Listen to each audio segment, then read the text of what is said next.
But yeah, I just turned it down, and then some people said that your voice was softer. Oh, yeah. Yeah. I mean, let's if people complain, we'll change it. Okay, okay. So I guess we're live now, anyways. Oh, we're live? Yeah, and we're not recording this, right? Yeah, just trying to. Yeah, yeah. I don't think so. Okay. Okay. So yeah, should I start? Yes. Okay.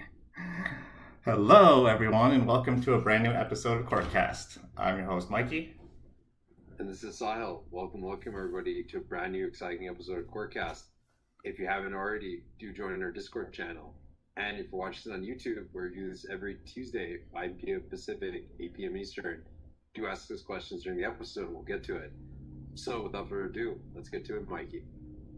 So Mikey, I've heard, in many different talks by various renowned physicists, um, this theme, this problem called the hierarchy problem is popping up, and I thought it'd be nice to kind of just like really break down what that is and why is that important. So I guess can we start with sort of the crux of the hierarchy problem? Like, if you were to explain this to a fifth grader, just a few sentences, like, well, how would you explain the hierarchy problem to set it up? I would call it hierarchy problems. There's actually a lot of hierarchy problems. And let's see what it is, or I guess maybe I want to start talking about hierarchies in general because I actually think it's like a misnomer, and I think the name, I don't know. So in our universe, the way the laws of physics work, having structure requires having some kind of like hierarchy between like in nature, right? Like take for example the force of gravity and the force of electromagnetism, right? Our bodies are held together through through electromagnetic forces, and but those objects also feel the force of gravity, not just between themselves but with the planet. So even the size of our bodies depends on this ratio, like the strength of the gravitational force and the strength of the electromagnetic force. If you dialed up the strength of the electromagnetic force, let's say, we would all shrink because everything would be more tightly compacted, right? We would grow because like the electrostatic repulsion between our atoms would increase. But if you dialed up the strength of the force of gravity, then we would shrink under the force of gravity, right? So like this very careful set of scales here, like the strength of the force of gravity and the strength of the force of electromagnetism, that determines the size of objects in our universe.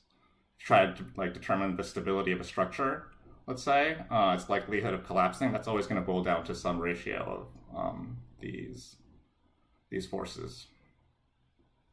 And that makes sense. So are you saying, like, I mean, kind of coming from the anthropomorphic sort of viewpoint, that these strengths of these different forces are tuned such that they give rise to bodies of our size and consciousness and life and all the Yeah, things we see around us or experience.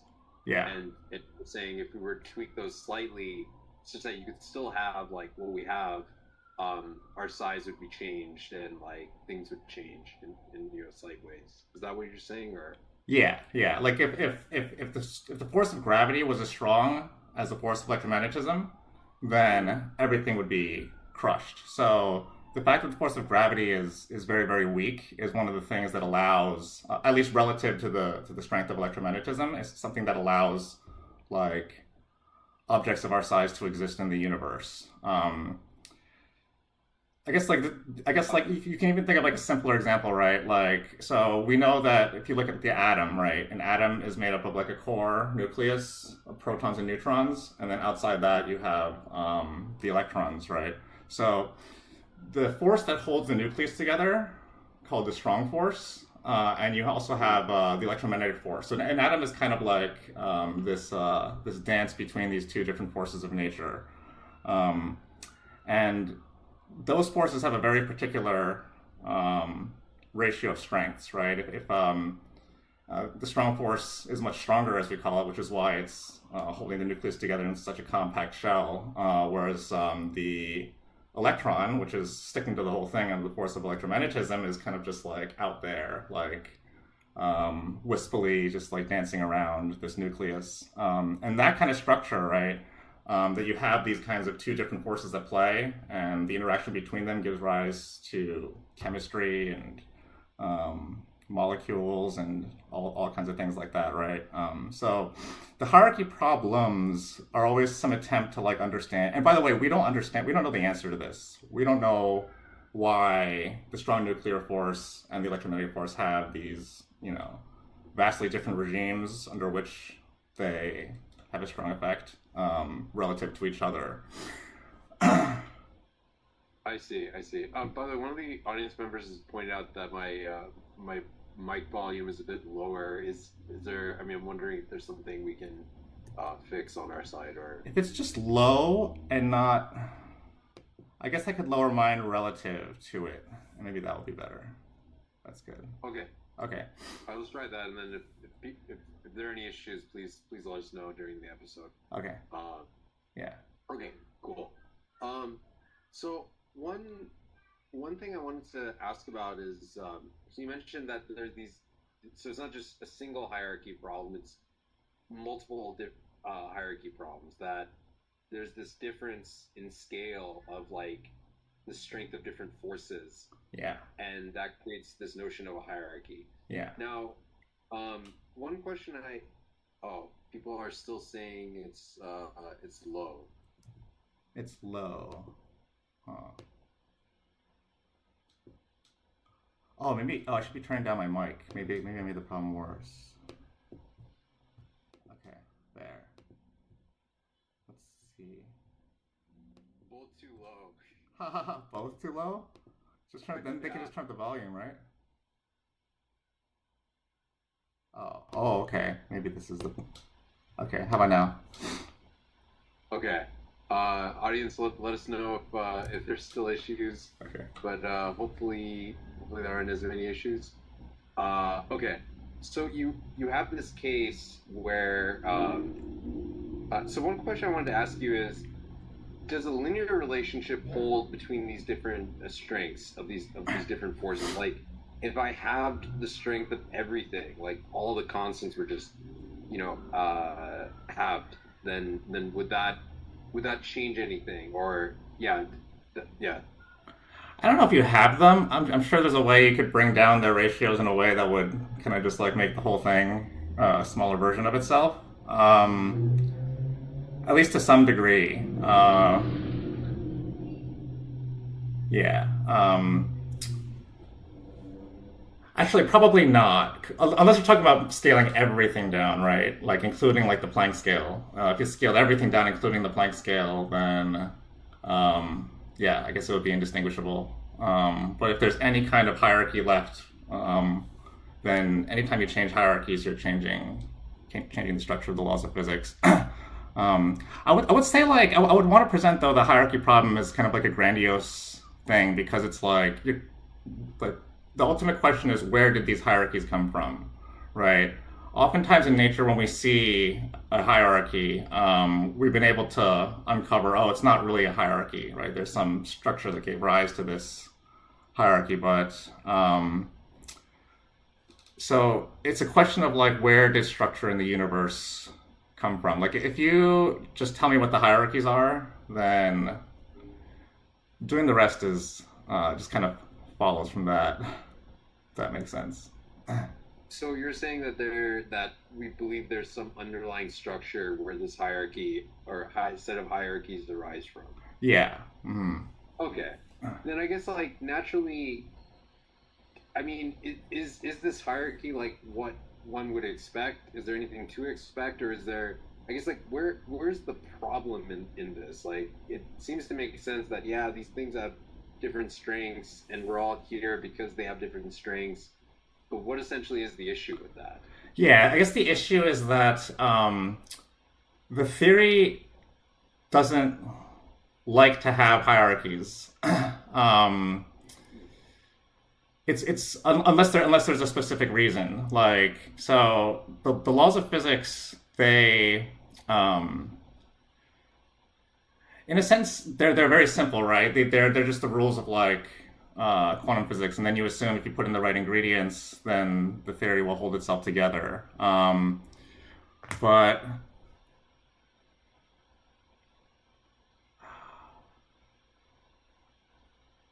how do I say this?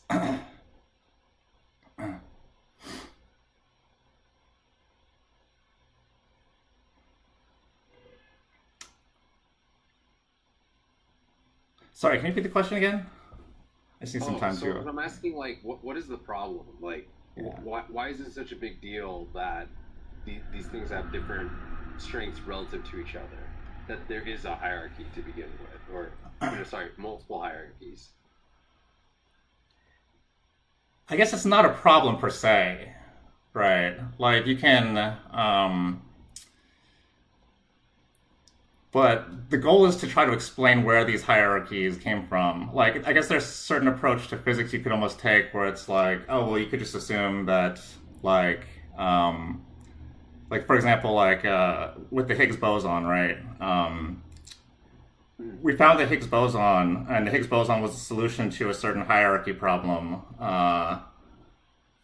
And you could just say, like, but like, we would like to know where the Higgs boson came from, right? Like in the theory, it's not wrong. It's not like it's not incomplete even, but it's it's like an unsatisfying answer to the problem. So this is kind of bringing up like a weird philosophical uh, issue this that I don't think I've even thought about before myself. But you could just say, well, the Higgs boson just there, right? Like there's no problem with it per se. But we would like to see like I'm trying to explain why we view this as a problem because like the standard model works with the Higgs boson, right? Yeah. But its existence is troubling.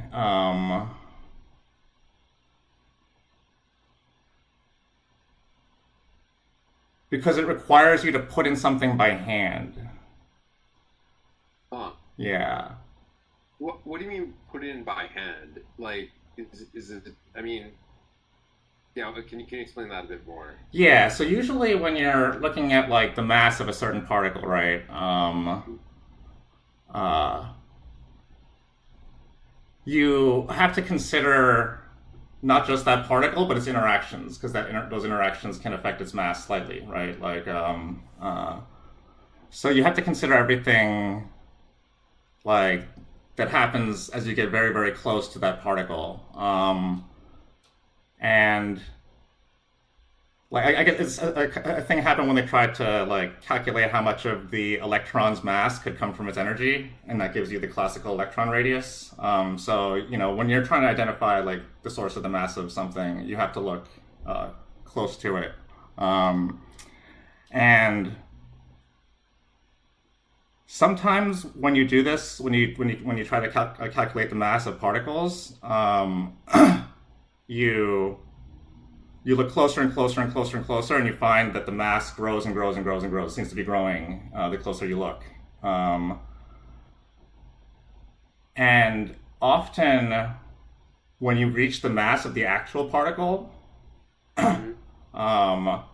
with that calculation, and you look at where you are, you see that there's either something new there or something that you didn't understand before, and that explains why the particle has this mass. Well, let's break this down a bit more because you said a lot of different pieces in there. Yeah. Why does the mass grow as you like look closer and closer to it? Like where does that even come from? Like let's say a charged particle. Yeah. So like mass, from Einstein's famous equation, E equals mc squared, is equivalent to energy, right? And so if you take a particle like the electron, you can consider, you can kind of like estimate what its mass would be if you imagine that its mass came just from the electromagnetic energy around it.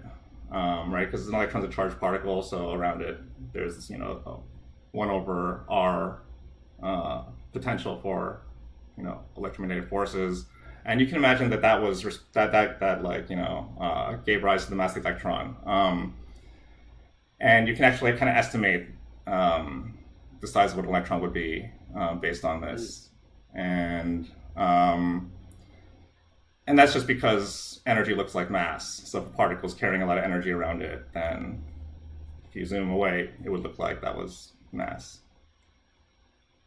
Wait, I'm not sure if I'm following. So number one is how do we make the so when I you know in high school physics, when I learned about mass and I learned about this like 1 over r squared force or 1 over r potential, they seem to be independent. Like if I wanted to compute force, I'd multiply mass times like 1 over r squared acceleration. And so I'm wondering, how is mass and this 1 over r potential actually connected to each other? Like how are those two concepts related? I know you mentioned through energy, but I want to be more specific. How are they related? I think only through energy, yeah. And the fact that they're both forms of energy.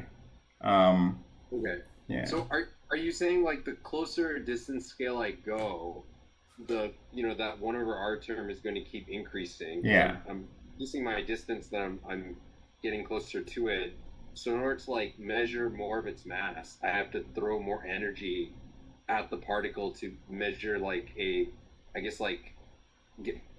actually one thing is how do mass calculations actually happen? Like they don't happen. See, usually they're just measured things, right?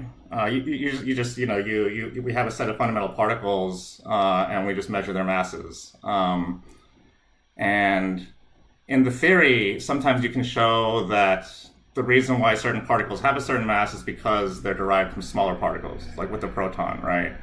We can explain the mass of the proton because you know what's inside of it, right? I see. So the question of where the mass of a particle comes from is kind of a tricky thing, right? Because particles, the tagline is that they have zero size, right? They're points. But if that was true, then you would think there would be an enormous amount of energy right around it, and that would contribute a lot of energy that might look like mass or something like that. Yeah. So. So as you get closer to it, its mass increases. And then how does this tie back to originally what we were talking about? So you oh no, sorry. It's not that as you get closer to it, the mass increases. Maybe I missaid that, but its mass is what it is, right?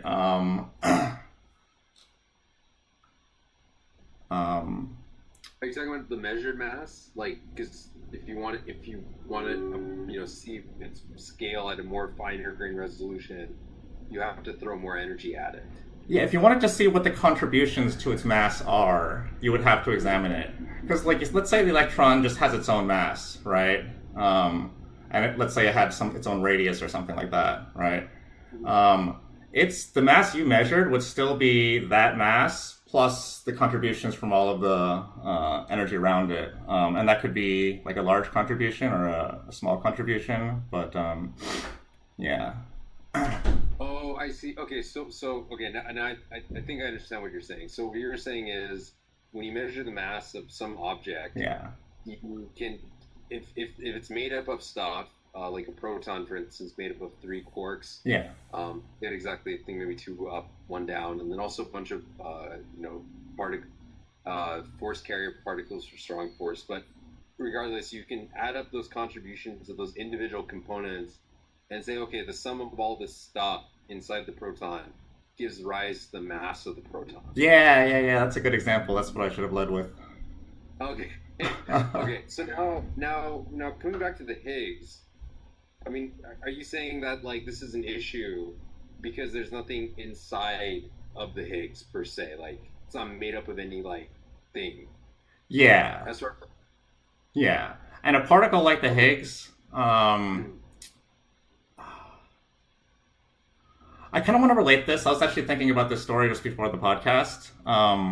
But So yeah, like, I guess maybe like think about like other versions of a hierarchy problem that we've seen in the past. So I think one of the good examples, I think it was like in the 30s or something. Physicists thought this was, I guess, when Lord Kelvin famously said like the laws of physics are like done. There's not much left to figure out. Blah blah blah blah.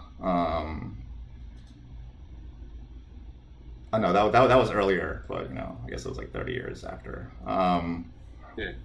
But like around this time, like yeah, so the theory of electromagnetism was pretty well established. But then they found out that if you pull a neutron out of an atom and you just let it sit there alone, it'll just decay after like 15 minutes. And they're like, that's weird.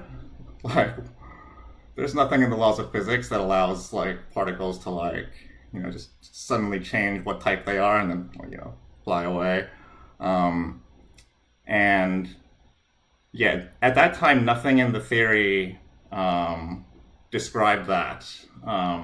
But that particular length scale of 15 minutes, it takes about around 15 minutes, give or take, because it's probabilistic to decay.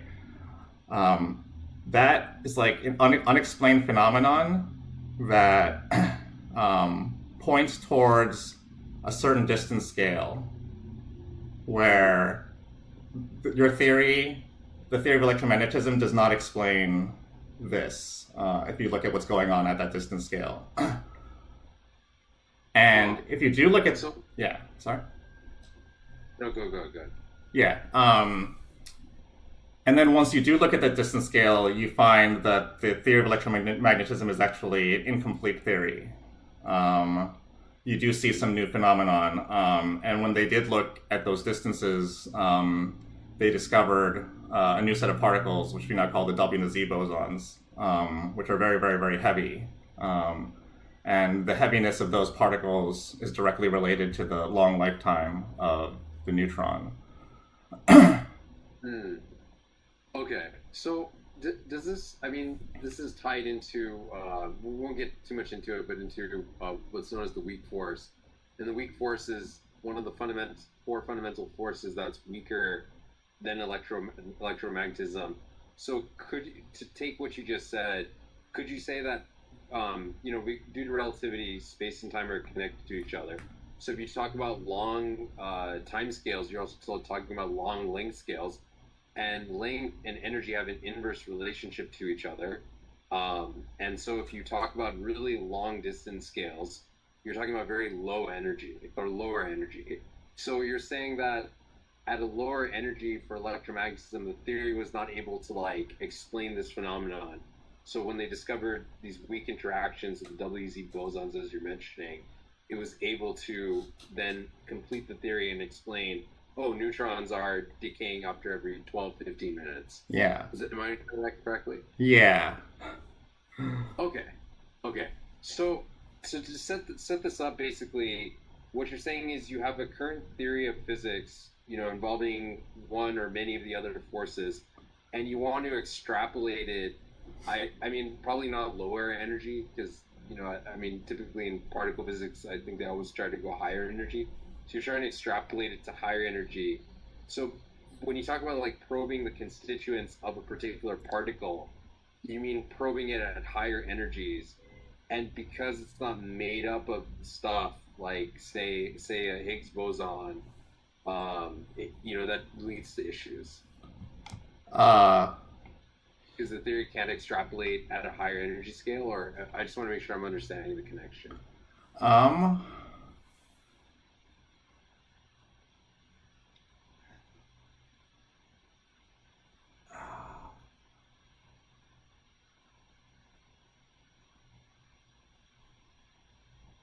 Yeah.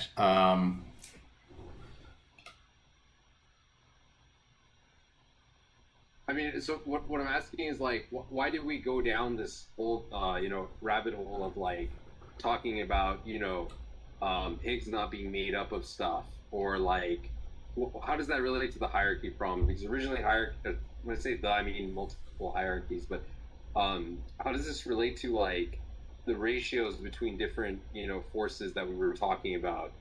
I want to tie it back all together. Like, why is it a problem that like the Higgs not being made up of stuff, meaning that you probe it at higher energy scales, yielding a explanation of like how the Higgs behaves, for lack of better words.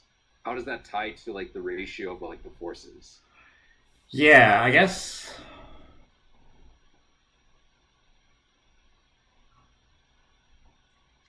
How does it tie into the ratio of the forces? I guess you can think of this all as kind of a quest to study like the electromagnetic side of things. Mm-hmm. Yeah, so we're trying to explain why the electromagnetic force has the particular characteristics that it does, and in that we were led to the discovery of the weak force. I feel like I'm not getting to the real meat of the question. Yeah, so I'm trying to better understand like I mean this originally started with like what is the issue with the hierarchy problem? Why is it a problem? You mentioned briefly that like the theory doesn't like hierarchies, and then we were talking about this like mass, this like measurement of mass or with involving the Higgs, and then like evaluating contributions to that. So I'm just trying to like tie this all together. Um, maybe we can just say that like what like yeah what like what I guess like yeah what is the issue, yeah just let's start with what is the problem with the hierarchy problem, like why doesn't the theory like hierarchies, or what is the current gap in understanding, like, where is the gap is what I'm trying to understand. Yeah, I think I'm having trouble because I'm not sure what I think about this anymore. Like, you have people come up with theories, like theories about like the true fundamental, like, and they have theories where where they try to come up with some mechanism that just gives rise to like hierarchies, like all the way up the chain in nature. And I guess the solution could be something like that. Like, yes, it's a problem for like quantum field theory because like if you have like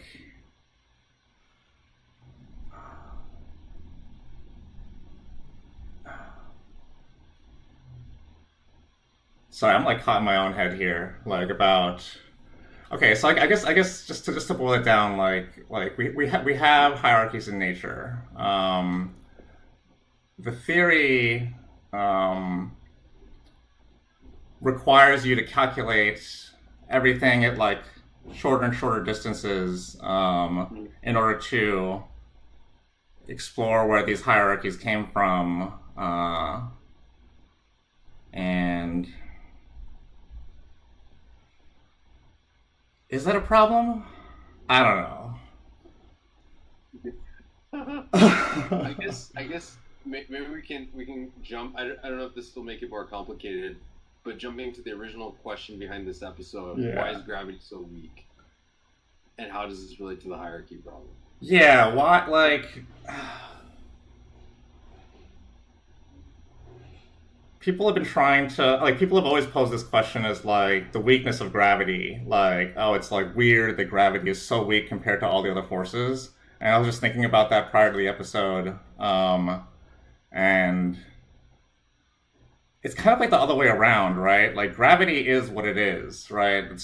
So because when you say that like the strength of gravity is weak, like you mean relative to what, right? Like the idea of Yeah. strength and weakness is only one, like it can really be relative, right? And when we, I guess, Mhm. stronger than the other forces that we know about, meaning like the electromagnetic force, the strong force.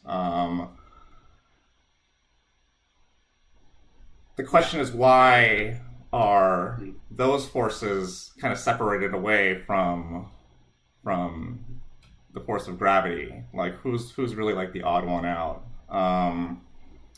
I guess we spent a lot of this episode. I spent a lot of this episode just kind of mulling about the importance of these hierarchies in determining what things look like, and there is like a whole spiel of like it is difficult. Like in quantum field theory, when you try to do these calculations and you're wondering, are these objects I'm dealing with, these particles, are they the fundamental bits, or are they composite particles made up of smaller bits, or maybe there's some even more interesting structure in there? Like, what am I trying to say?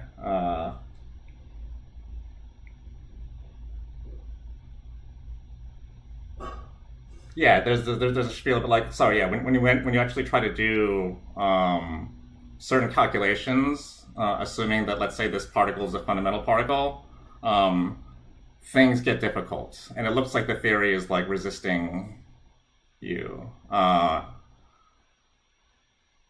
It starts kind of giving like nonsense answers, right? Well, okay. Can you give me an example of a nonsense answer that comes up?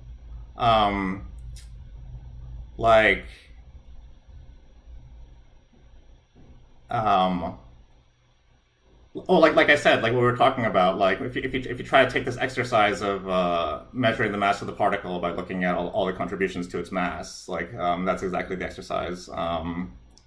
Like, let's say you get closer and closer and closer and closer to it, so you imagine that now the mass of this thing must be enormous, unless there's something that cancels out that effect, cancels out the effect of the creation of these particles. So if you go really, really, really, really far into this, you need a really, really, really big cancellation to everything in order to get a sensible answer. And after a while, it starts to look really like it becomes like a fine-tuning problem. That you need like a very, very, very precise cancellation between two quantities in order to get close to like something in the right range.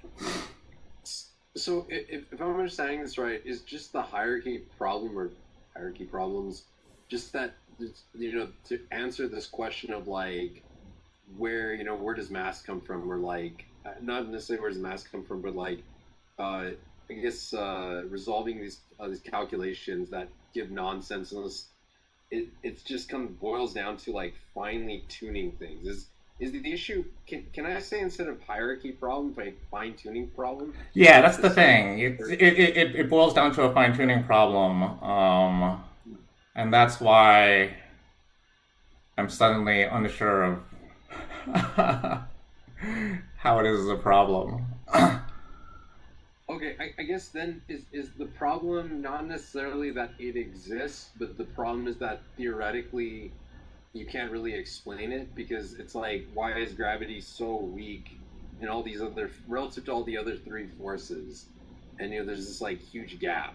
I guess yeah. So that part I have trouble with, because I don't know. I'm just personally of the mind that there probably like at least 24 more forces that we would encounter before we got to the top. I'm in that camp. So. What do you mean 2,000 more? What courses? Like no forces? Yeah, like I am of the opinion that if we looked closer, if we looked further, if we looked closer and closer and closer to each of these particles, we would find new forces, and there would probably be a whole string of them by the time we get to the top. I see. One question I have is like, is this separation between this gap between the strength of different forces, is that, I don't want to use this word very loosely, artificial? And by artificial, I just mean like we're currently at like a very low energy scale, relative to the early universe. And I've heard that as you increase the energy, the strengths of the constants themselves change. So like, when you go to a certain energy scale, you can essentially create black holes. And so I'm wondering, like, does it become the case when you go to a black hole level of like energy, that energy scale, does the difference not become that like different actually? No, yeah, absolutely. In fact, forces melt together as you increase the energy. Like literally, they melt like into it's like mixing paint, and Uh, but then also forces hide when you lower the temperature. Like we see that happen with the when you lower the energy. Like we see that happen with a strong nuclear force. You don't see any effects of it when you're far away. That's because on these distances, its effect is basically frozen out. There's no reason to believe that there wouldn't be any number of new forces just like that all along the way. So then, from that perspective, the hierarchy problem, the way it's normally described feels a little weird to me right now. I see. So, okay. So now, if we take that explanation, and I also would subscribe to that as well. That like as you go to higher energy scales, all the forces like melt together. Is this so-called hierarchy problem? Is it basically stating that like currently there's a theoretical gap in understanding of like what happened from high energy scales like black hole level energy scales to where we are today, and how like you got this kind of like splitting of force strengths, like gravity went all the way down, strong force went to whatever it is, and electromagnetism went to wherever it is, and weak went to where it currently is, and you have this like this hierarchy that formed. Essentially, are we stating that like if you get to a high enough energy scale, is there any hierarchy? Is that even a thing? Is what my question. Well, yeah. Once you push up the energy scale, then yeah, then oh yeah. It's almost certainly true that all of these are just like part of one big super force. Okay. So then correct me if I'm wrong, but the issue with this problem is that how do you explain that? How do you explain what we see at this current energy scale that we're at? Is that fair? Yeah.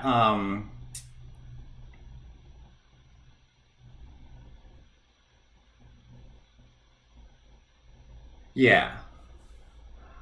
I don't Okay. know. This was like considered the most serious problem.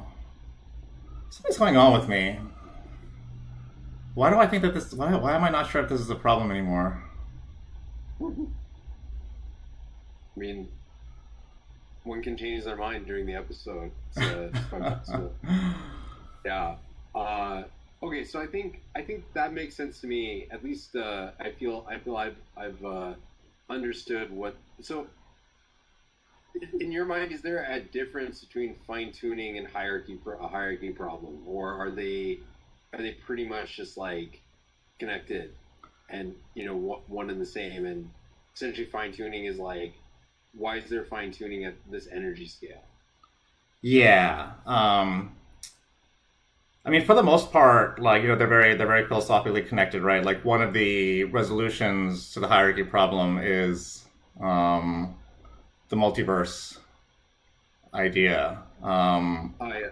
Why? So yeah, I guess for the listeners, like it's this idea, like, well, why do we find our universe in this very unlikely scenario where we have um, a force of gravity up here, and then this Higgs boson like thing all the way down here that allows humans to exist.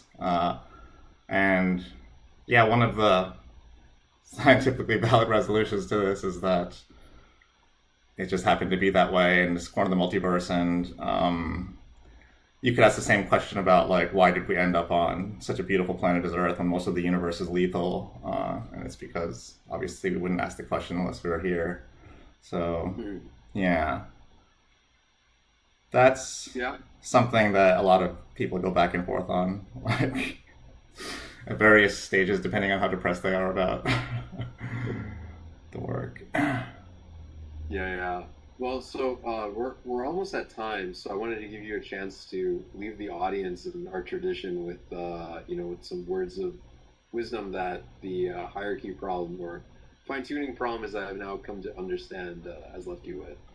I need to revisit this one a little bit because like, is it a problem? Is it not a problem? I feel like for most of the recent time, I was like, in favor of the idea of anthropics, being the resolution to fine-tuning problems, because it's not that crazy. But I also spent a lot of time in my life, really subscribing to this as like a very serious problem, obviously worth spending time and attention to. I don't know. Maybe I'm transitioning now. Maybe not. I don't know. I'll give a update on the status Okay. where this train of thought goes later. Yeah, that sounds good to me. Okay. Well, on that note, I want to thank Harry for joining us, and we'll see you all next Tuesday. Bye bye. Bye. Oh.